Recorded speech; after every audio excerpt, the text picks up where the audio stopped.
Hello बच्चों, हम लोग नवी कक्षा में विज्ञान विषय पढ़ रहे थे, जिसमें कि हमारा पाठ 3 चल रहा था, परमाणु एवं अणु चल रहा था। हम लोगों का ये जो चैप्टर था, इसमें हम लोग ने आधे जो टॉपिक्स थे वो कंप्लीट कर लिए थे। अब हम लोग इससे पहले की जो हम लोग वीडियो में देखा था आप लोगों ने, मैंने आपको आयंस के बारे में बताया था, यौगिक के बारे में बताया था, यौगिकों के रासायनिक सूत्रों को मैंने बताया था आपको, उसकी एक टेबल भी बनवाई थी मैंने आपको। तो उम्मीद है आप लोगों ने उसको याद भी किया होगा, वीडियो को देखा होगा, समझा भी होगा और आप लोगों को समझ में भी आया होगा। ठीक है, अब हम लोग इसी के अकॉर्डिंग जो है आगे नेक्स्ट बढ़ते हुए जो है हमारा अगला टॉपिक है, देखिए, आणविक द्रव्यमान एवं मोल संकल्पना। आज हम लोग इस पे चर्चा करेंगे कि हमारा आणविक द्रव्यमान जो है हम लोग किस प्रकार से निकालते हैं। ठीक है, ये देखिए, हम लोग आणविक द्रव्यमान को सबसे पहले पढ़ेंगे, मोल जो हमारी संकल्पना है उसको हम लोग अगले उसमें पढ़ेंगे। देखिए, आणविक द्रव्यमान, आणविक द्रव्यमान एवं मोल संकल्पना। अब देखिए हम कि हमारा जो आणविक द्रव्यमान क्या होता है। सबसे पहले हम लोग क्या पढ़ेंगे, आणविक द्रव्यमान हमारा क्या होता है, कि आणविक जो द्रव्यमान होता है वो क्या होता है। ये देखिए, जो हमारा आणविक द्रव्यमान होता है तो वो क्या होता है, ये देखिए कि किसी पदार्थ का जो आणविक द्रव्यमान होता है वह उसकी जो है उसके यानी कि किसके आणविक द्रव्यमान, ठीक है, किसी पदार्थ का आणविक द्रव्यमान उसके सभी संघटक मतलब कि जिससे वो की बना हुआ है, संघटक परमाणुओं के द्रव्यमानों की क्या होती है, का योग होता है, किसकी संख्या का योग होता है। परमाणु द्रव्यमान का जो होता है वो योग होता है, क्या होता है, योग होता है। फिर से बता देती हूँ कि किसी पदार्थ का, ठीक है, किसी पदार्थ का आणविक द्रव्यमान, किसी पदार्थ का आणविक द्रव्यमान उसके सभी संघटक परमाणुओं के द्रव्यमान का योग होता है। देखिए किस प्रकार से, जैसे हमारा मान लो कि हम लोग जल लेके चलते हैं, जल में कितने हमारे परमाणु होते हैं। जल में सबसे पहले तो ये देखिए कि जल जो हमारा होता है वो किस किस से मिलकर बना, हाइड्रोजन और ऑक्सीजन से मिलकर बना होता है ना। तो देखो, हाइड्रोजन और ऑक्सीजन से जो मिलकर हमारा जल बना हुआ है, तो उसका सूत्र सबसे पहले आप बताइए क्या होता है, रासायनिक सूत्र क्या होता है जल का, H2O। H2O होता है, तो H2O यानी कि हाइड्रोजन के इसमें कितने जो है वो है परमाणु, 2 हैं, और ऑक्सीजन का हमारा 1 है। तो उनको जो है अगर हम हाइड्रोजन और ऑक्सीजन दोनों की जो हमारा परमाणु है, यानी कि परमाणु जो द्रव्यमान है, उनको हम लोग जोड़ देंगे तो वो हमारा क्या निकल आएगा, आणविक द्रव्यमान निकल आएगा। ठीक है, आए समझ में। तो ये तो हमारे क्या है, आणविक द्रव्यमान हो गया। देखिए सबसे पहले अब हम इसके लिए जैसे लिखते हैं, इसका हम उदाहरण से मैं आपको समझाती हूँ। देखिए उदाहरण देख के चलते हैं। सबसे पहले हमारा आता है, जैसे कि हम इसका निकालना है, जल का निकालना है। देखिए जल क्या होता है, H2O के सापेक्ष आणविक द्रव्यमान का परिकलन कीजिए।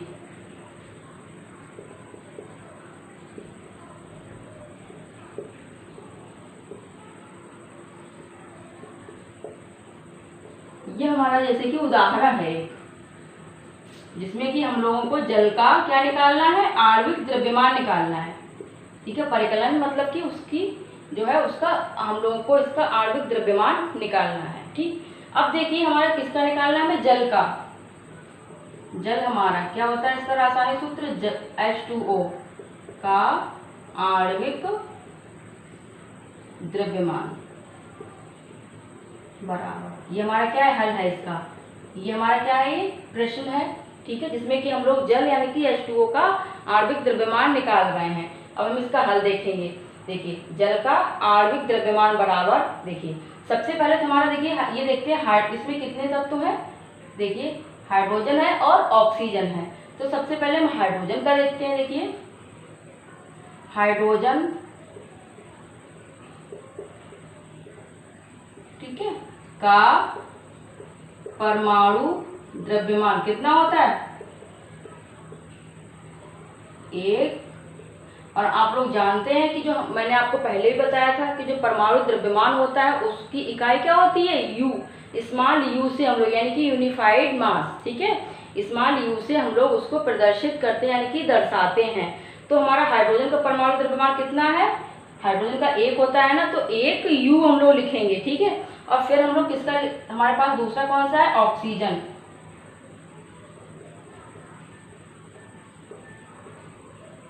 का परमाणु द्रव्यमान। अब ऑक्सीजन का परमाणु द्रव्यमान कितना होता है, वैसे तो होता है 8, कितना होता है, सॉरी, इसका जो परमाणु ऑक्सीजन कितना हो 16 होता है, ठीक है, कितना होता है 16 यू। यू क्या है, यूनिफाइड मास, यानी कि हमारा परमाणु जो द्रव्यमान है उसकी क्या है, इकाई है, यानी कि उसको हम लोग इसमें नापते हैं या, ठीक है, या दर्शाते हैं, ठीक। अब देखिए, ये देखिए, अब हम लोग इसमें क्या करेंगे, देखिए हमने हाइड्रोजन का परमाणु द्रव्यमान लिख दिया, ऑक्सीजन का लिख दिया, ठीक है, हाइड्रोजन का लिख दिया और ऑक्सीजन का लिख दिया, ठीक है। अब ये देखिए आप कि हमारे हाइड्रोजन के कितने हैं, 2 है ना, ठीक। जैसे जो हमने हाइड्रोजन और ऑक्सीजन हमारे 2 तत्व हैं जल में 2 है ना, तो हम लोग इनको जैसे कि हमारे जितने भी तत्व हैं इनको हम लोग ऐड कर देंगे, जोड़ देंगे, तो हमारा आणविक द्रव्यमान निकल जाएगा। जैसे कि हमारा हाइड्रोजन, सबसे पहले हाइड्रोजन है ना, तो हाइड्रोजन के कितना है हमारा परमाणु द्रव्यमान 1, चूंकि आप लोग जानते हैं हाइड्रोजन के कितने परमाणु हैं 2, ठीक है, 1 का 1 है, 2 के कितने होंगे 2 हो जाएंगे ना, तो 2 गुणा 1 हो गया, 1 तो इसका है परमाणु द्रव्यमान, और हाइड्रोजन के हमारे कितने परमाणु हैं 2 है ना, तो 2 की हम गुणा कर देंगे जितने भी उसके परमाणु द्रव्यमान होता है उससे, प्लस यानी कि जोड़ का निशान हम लगाएंगे, जो हमारे बीच में है उसकी निशान, उसकी जगह हम क्या लगाएंगे, जोड़ का निशान। और ऑक्सीजन का परमाणु द्रव्यमान जो कि हमारा कितना है 16, ठीक है। अब यू हमने लगाएंगे, यू क्या लगाएंगे, यूनिफाइड मास यानी कि इसकी इकाई, तो हमारा कितना आ गया, देखो ये 2 तो ये है प्लस हमारे 16, तो कितना हो गए 18 यू, ठीक है। तो ये तो हमारा जल का हमारा क्या आ गया, परमाणु वो सॉरी आणविक द्रव्यमान, ठीक है। इसको हम लोग इधर हमने कर दिया, ठीक है, इन दोनों को, ठीक है, आया समझ में। इसके साथ ही मैं आपको एक और एग्जाम्पल देखो इसका बता देती हूँ, जिसमें कि हम लोगों को आणविक द्रव्यमान ही निकालना है। देखिए अगला उदाहरण हमारा,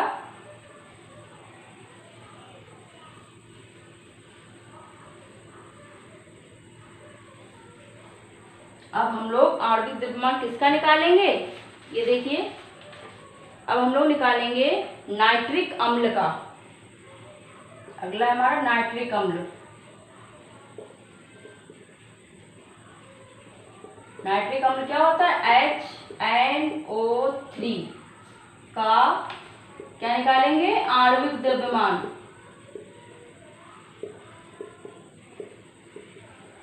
इसमें भी हम लोग क्या निकालेंगे, आणविक द्रव्यमान निकालेंगे। तो देखिए हमारा नाइट्रिक अम्ल का सूत्र क्या है, HNO3, ठीक है। तो किससे इसमें क्या क्या है, हाइड्रोजन है, यानी कि N क्या है, नाइट्रोजन भी है, और O क्या है हमारा, ऑक्सीजन, यानी कि ऑक्सीजन भी है। तो सबसे पहले हम एक एक करके सबके परमाणु द्रव्यमानों को लिखेंगे। सबसे पहले क्या है हमारा, हाइड्रोजन, इसका हमारा सूत्र क्या है, H। हाइड्रोजन का परमाणु द्रव्यमान कितना होता है, अभी मैंने बताया 1 यू, यानी कि यूनिफाइड मास, ठीक है, इस तरह से आपको लिखना पड़ेगा। फिर हमारा अगला क्या आता है, नाइट्रोजन है ना, नाइट्रोजन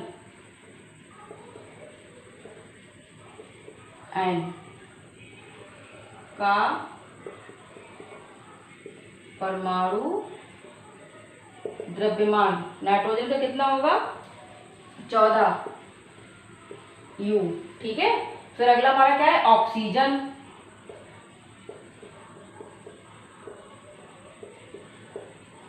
का परमाणु द्रव्यमान, जिसका कितना होगा 16 यू। आया समझ में। सबसे पहले हमने तीनों के परमाणु द्रव्यमानों को लिख लिया। अब हम लोग इनको सबको क्या करेंगे, जोड़ देंगे। अगर किसी का 1 परमाणु है तो उसका 1 ही जोड़ेगा परमाणु द्रव्यमान, अगर उसके 2 हैं तो 2 जोड़ेंगे। जैसे कि हमारा हाइड्रोजन का 1 ही है तो हम लोग इसको आणविक द्रव्यमान को हम लोग इसको नीचे लिख देंगे बराबर। ठीक, हाइड्रोजन के कितने हैं 1, फिर हमारा नाइट्रोजन है, नाइट्रोजन कितने हैं 14, ऑक्सीजन के कितने परमाणु हैं 3। तो 3 से हम लोग किसको गुणा करेंगे, जो ऑक्सीजन का हमारा परमाणु द्रव्यमान होगा कितना है 16। अगर O3 नहीं होता, सिर्फ O होता है मान लो ये, तो हम लोग ये 3 नहीं लगाते, सिर्फ 16 ही जोड़ते। जैसे कि हम लोगों ने हाइड्रोजन को ऐसे ही लिख दिया और हमारा नाइट्रोजन को भी हमने इसी प्रकार से लिख दिया। और अगर हमारा चूंकि यहाँ पे ऑक्सीजन के 3 परमाणु हैं, तो हम लोग 3 की गुणा किससे कर देंगे, जो हमारा ऑक्सीजन का परमाणु द्रव्यमान होगा उससे। ठीक, और ये हमारा आ गया U क्या है यूनिफाइड मास, यानी कि इसकी परमाणु द्रव्यमान की क्या है इकाई है।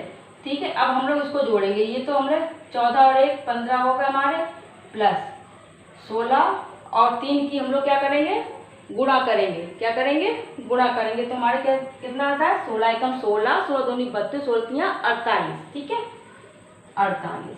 अब ये कितना आएगा 8 5 13, हासिल कितना रह गया 1 हमने 4 में जोड़ा 5 हो गया, और 1 ये हमारा 6। तो हमारा कितना आ गया इसका आंसर 63 U। ठीक है, तो इस प्रकार से हम लोग जो है आणविक द्रव्यमान को निकालते हैं। ठीक है, ये बहुत ही इजी है, आप लोग देख सकते हैं। मैंने 2 एग्जाम्पल आपको करके दिखा दिए हैं, आप इसको जो है आप घर पे इसकी प्रैक्टिस कीजिए। ठीक है, इसके जो है आपको मेन चीज़ ये है कि आपको इनके सबके परमाणु द्रव्यमानों को याद रखना पड़ेगा। ठीक है, और जो परमाणु द्रव्यमान है सभी के, जैसे कि इसमें जितने भी हमारे तत्व हैं सबको अलग अलग करके उनके परमाणु द्रव्यमानों को लिख के उनको सबको जोड़ देना है। अगर किसी का एक ही परमाणु है तो उसको एक ही बार उसको जोड़ेंगे, और अगर जैसे कि इसमें 3 है तो ऑक्सीजन के 3 है तो 3 से उसको गुणा कर देंगे। ठीक है, अगर जैसे कि हमने H2 हमारा जल था, उसमें हाइड्रोजन के कितने थे 2 परमाणु थे, तो हमने हाइड्रोजन के द्रव्यमान को 2 से मल्टीप्लाई कर दिया, यानी कि उसको उससे गुणा कर दिया, तब हमने जोड़ा। ठीक है, तो इसी प्रकार से आप सभी के जो है आणविक द्रव्यमान निकाल सकते हैं। ठीक है, अब हम अगली जो हमारे टॉपिक आएगा हमारा वो है मोल संकल्पना, जिसको हम लोग अपनी नेक्स्ट वीडियो में पढ़ेंगे। तब तक आप लोग इसको बहुत ही अच्छी तरह से देखिए, समझिए और इसको रिवाइज कीजिए, और घर पे इसको बार बार करने की प्रैक्टिस कीजिए। तब तक के लिए धन्यवाद।